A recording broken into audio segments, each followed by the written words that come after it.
Hi and welcome. I'm Corey Kell, creator of FlatEarthIntel.com, and today we're going to talk about setting up our sun survey point, getting ready to take a vertical angle measurement of the sun. And we do that using our orienting station. Here we have our orienting station. You'll note that we have a yellow string line. This is on magnetic north here. And what we've done is when we set in, before we take our vertical angle measurement, we have to set in our sun survey point. As you can see here, we use this, what is called a Marks device right here. We've got this oriented on magnetic north using a compass, and we have a string line on there, which again we measure, or we aim that compass on magnetic north. North being in the direction forward of us.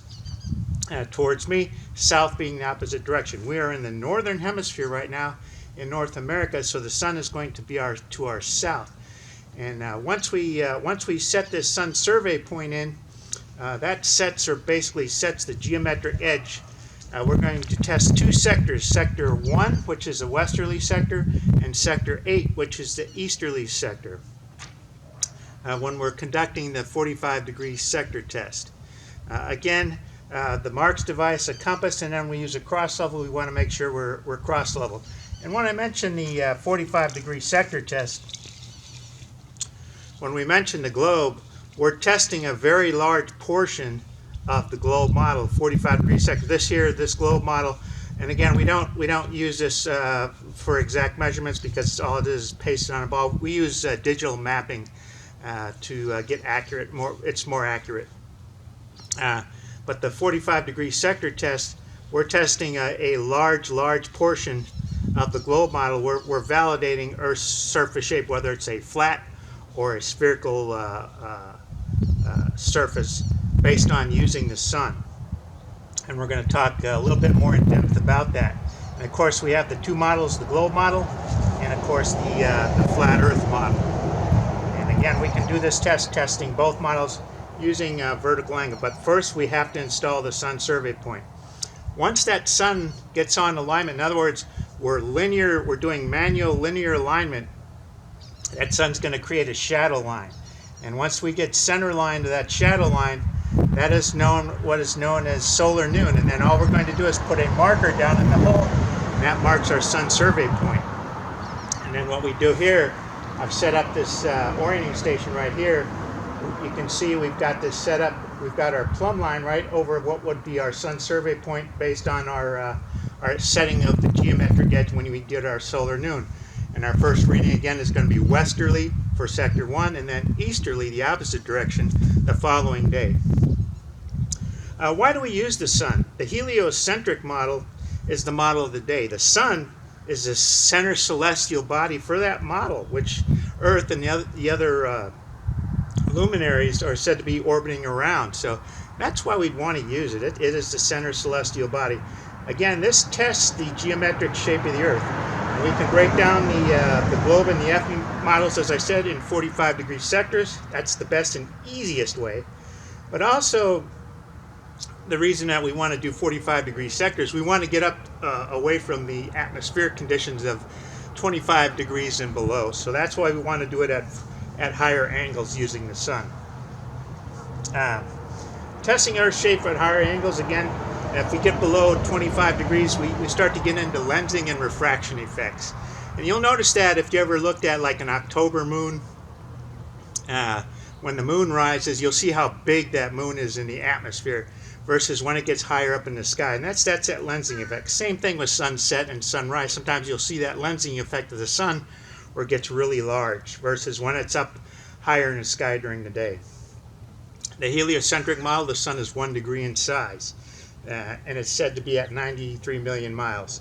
So we can check not only the sun's size at its set distance, but we're also checking the orbital mechanics for both models when we do this test and when we set this survey point in. So that's another benefit to why we want to do it. It creates accountability within the system. What setting the sun survey point does in testing performing the 45-degree sector test, as I said, it sets the geometric edge for sectors 1 and sector 8. Creates accountability within the system. And then also we can check for timing. In other words, orbital rotation. We can do a consecutive timing day to see how far our survey marker points are during a 24-hour period, or when we get solar noon from 2 consecutive days. The best time to do this test is during the summer solstice, because up in the north, because we have that tighter orbital pattern. This means distance. The globe model can't hide behind distance, because distance will help the globe model, but it can't when it gets up near the Tropic of Cancer in the north. So that's why we test it during the summer solstice period during the summer. It can't hide behind that distance. Again, we can check the timing for that.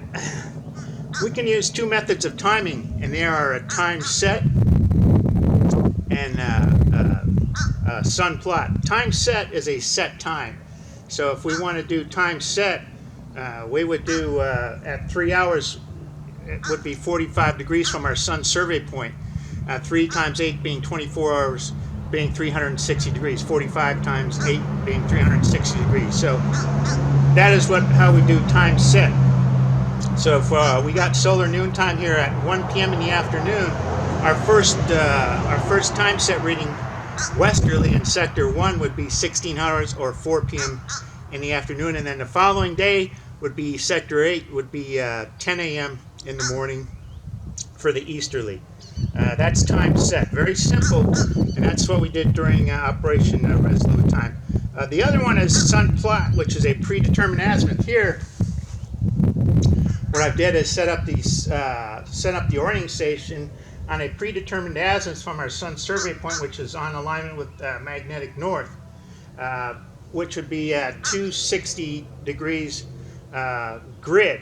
Now we had to add 9 degrees grid geometric angle, add 9 degrees negative west, so which would be 269 degrees westerly, because we have to add in our location, Fayetteville, North Carolina, we have to add that 9 degrees. That would be our conversion from grid to magnetic north. Again, we have to understand conversion to do that. Very simple process, but we need to account for that. So we set our correct directional for taking our first measurement in sector 1, our westerly. So again, that's how we do that for that conversion. And then if we did the following day, if we did to do our conversion, if we had 91 degrees and we added 9, we would go 100 degrees easterly magnetic in the opposite direction the following morning at 10 a.m. and simply do the same thing, set up our orienting station to take that measurement. Again, we can check both the magnetic and the grid models using these 2 methods. So again, you can do a whole lot once you understand what the sun survey point does and the whole method of process. And this is all spelled out in the book which I created, which is called the Sun and Earth Modern User Reference Guide. It sets up the 9-step geometric validation process, and it describes each step within this process. I'm Corey Kell, and this has been today's presentation on setting up the sun survey point. Thanks for watching.